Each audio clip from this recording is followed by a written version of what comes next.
കേരള രാഷ്ട്രീയത്തിൽ മുഖ്യമന്ത്രി പിണറായി വിജയനും രാഹുൽ മാങ്കൂട്ടത്തിലെ എംഎൽഎയും തമ്മിലുള്ള പോര് ഇപ്പോൾ വ്യക്തിപരമായ അധിക്ഷേപങ്ങളിലേക്കും അതിരൂക്ഷമായ സൈബർ യുദ്ധങ്ങളിലേക്കും വഴിമാറുകയാണ്. തന്നെ ചതിയിൽപ്പെടുത്തി ജയിലിൽ അടയ്ക്കാൻ നോക്കിയ മുഖ്യമന്ത്രിയോടുള്ള കടുത്ത ആമർശം രാഹുൽ പരസ്യമായി തന്നെ പ്രകടിപ്പിക്കുന്നുണ്ട്.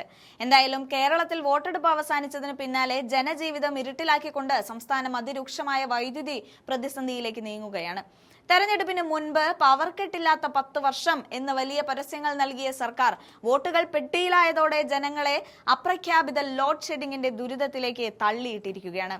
രാത്രികാലങ്ങളിൽ 15 മിനിറ്റ് മുതൽ അരമണിക്കൂർ വരെ നീളുന്ന അപ്രഖ്യാപിത നിയന്ത്രണങ്ങൾ പലയിടങ്ങളിലും ജനരോഷത്തിന് കാരണമാകുന്നുണ്ട്. എന്നാൽ ഈ ഗുരുതരമായ ജനകീയ വിഷയം ഇപ്പോൾ മുഖ്യമന്ത്രി പിണറായി വിജയനും രാഹുൽ മാങ്കൂട്ടത്തിൽ എംഎൽഎയും തമ്മിലുള്ള അതിരൂക്ഷമായ വ്യക്തിപരമായ പേരിലേക്കാണ് വഴിമാറുന്നത്. സംസ്ഥാനത്തെ വൈദ്യുതി ഉപയോഗം സർവകാല റെക്കോർഡുകൾ ഭേദിച്ച് 117 ദശലക്ഷം യൂണിറ്റിന് മുകളിൽ എത്തിയിട്ടും അത് പരിഹരിക്കാനുള്ള കൃത്യമായ ആസൂത്രണം KSEBയുടെ ഭാഗത്തു നിന്ന് ഉണ്ടായിട്ടില്ല എന്നതാണ് വസ്തുത. പുറത്തുനിന്ന് ലഭിക്കേണ്ട വൈദ്യുതിയിൽ 600 മെഗാവാട്ടിന്റെ കുറവുണ്ടായിട്ടും കുറഞ്ഞ നിരക്കിൽ വൈദ്യുതി വാങ്ങാനുള്ള കരാറുകളിൽ KSEB വരുത്തിയ വീഴ്ചയുമാണ് ഈ പ്രതിസന്ധിക്ക് ആക്കം കൂട്ടിയത്. റെഗുലേറ്ററി കമ്മീഷന് കൃത്യമായ വിവരങ്ങൾ നൽകാത്തതിനാൽ കുറഞ്ഞ നിരക്കിൽ വൈദ്യുതി വാങ്ങാനുള്ള അനുമതി നിഷേധിക്കപ്പെട്ടത് ഭരണപരമായ പരാജയമായാണ് വിലയിരുത്തപ്പെടുന്നത്. പീക്ക് സമയങ്ങളിൽ തിരുവിതാംകൂർ മുതൽ മലബാർ വരെ വ്യാപകമായി വൈദ്യുതി മുടങ്ങുമ്പോഴും ഇത് ലോഡ് ഷെഡിംഗ് അല്ല എന്നും ഓവർലോഡ് മൂലമുള്ള സ്വാഭാവിക നിയന്ത്രണം മാത്രമാണ് എന്നുമാണ് വൈദ്യുതി മന്ത്രിയുടെ വാദം. ഈ സാഹചര്യത്തിലാണ് രാഹുൽ മാങ്കൂട്ടത്തിൽ എംഎൽഎ സോഷ്യൽ മീഡിയയിലൂടെ മുഖ്യമന്ത്രിയെ കടന്നാക്രമിച്ചുകൊണ്ട് രംഗത്തെത്തിയത്. പവർ കട്ടല്ല, കേക്ക് കട്ടാണ്.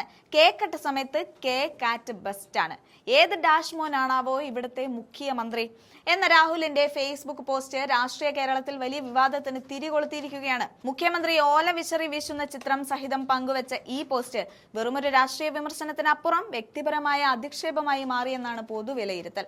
എന്നാൽ ഇവിടെ തന്നെ ജയിലിലടയ്ക്കാൻ ശ്രമിച്ച ആഭ്യന്തര വകുപ്പിനെയും മുഖ്യമന്ത്രിയെയും രാഹുലിനുള്ള അമർഷം ഇത്തരമൊരു ഭാഷാ പ്രയോഗത്തിലേക്ക് അദ്ദേഹത്തെ നയിച്ചതായി കാണാം. ഭരണകൂടത്തിന്റെ പരാജയങ്ങൾ ജനമധ്യത്തിൽ തുറന്നു കാട്ടേണ്ടത് പ്രതിപക്ഷത്തിന്റെ ഉത്തരവാദിത്തമാണ്. എന്നാൽ അതിനുപയോഗിക്കുന്ന ശൈലി മാന്യതയുടെ അതിർവരമ്പുകൾ ലംഘിക്കുമ്പോൾ അത് രാഷ്ട്രീയ ഭാവിയെ തന്നെ ദോഷകരമായി ബാധിച്ചേക്കാം. രാഹുലിന്റെ ഈ പോസ്റ്റിന് താഴെ വന്ന കമന്റുകൾ തന്നെ ഇതിന് തെളിവാണ് എന്നതാണ് മറ്റൊരു കാര്യം. പതിറ്റാണ്ടുകൾ നീണ്ട സമരങ്ങളിലൂടെയും ജനസേവനത്തിലൂടെയും ഉയർന്നു വന്ന നേതാക്കളെ ഇത്തരത്തിൽ പരിഹസിക്കുന്നത് രാഹുലിന്റെ രാഷ്ട്രീയ പക്വതയില്ലായ്മയെയാണ് സൂചിപ്പിക്കുന്നത്.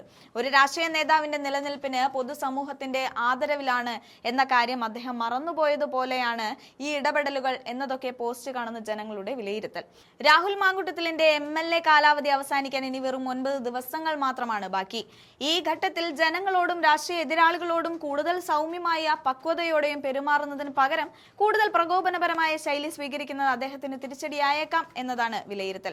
ആഭ്യന്തര വകുപ്പ് തന്നെ വേട്ടയാടുന്നു എന്ന രാഹുലിന്റെ വാദം ഒരു പക്ഷേ ശരിയായിരിക്കാം. എന്നാൽ അതിനുള്ള മറുപടി അന്തസ്സുള്ള ഭാഷയിൽ നൽകുകയായിരുന്നു വേണ്ടത്. മാന്യമായ രാഷ്ട്രീയം ആഗ്രഹിക്കുന്ന ഒരു വലിയ വിഭാഗം ജനങ്ങളെ ഇത്തരം സോഷ്യൽ മീഡിയ പോസ്റ്റുകൾ അദ്ദേഹത്തിൽ നിന്ന് അകറ്റുകയാണ് ചെയ്യുന്നത്. എന്തായാലും കേരളം നേരിടുന്ന വൈദ്യുതി പ്രതിസന്ധി പരിഹരിക്കാൻ സർക്കാർ അടിയന്തര നടപടികൾ സ്വീകരിക്കേണ്ടതുണ്ട്. അതേസമയം തന്നെ പ്രതിപക്ഷ നേതാക്കൾ ജനകീയ വിഷയങ്ങൾ ഏറ്റെടുക്കുമ്പോൾ പുലർത്തേണ്ട മാന്യതയും അന്തസ്സും കൈവിടാതിരിക്കാനും ശ്രദ്ധിക്കണം. പദവികളിൽ ഇരിക്കുമ്പോഴും ഇല്ലാത്തപ്പോഴും നേതാക്കൾ പുലർത്തുന്ന രാഷ്ട്രീയ അന്തസ്സാണ് ജനങ്ങൾ വിലമതിക്കുന്നത്. പിണറായി വിജയനും രാഹുൽ മാങ്കൂട്ടത്തിലും തമ്മിലുള്ള ഈ സൈബർ പോര് വ്യക്തിപരമായ കണക്കുതീർക്കലുകൾക്ക് അപ്പുറം കേരളത്തിലെ രാഷ്ട്രീയ സംസ്കാരത്തെ കൂടുതൽ മോശമായ അവസ്ഥയിലേക്ക് നയിക്കുമോ എന്ന ആശങ്കയിലാണ് ഇപ്പോൾ നിലനിൽക്കുന്നത്.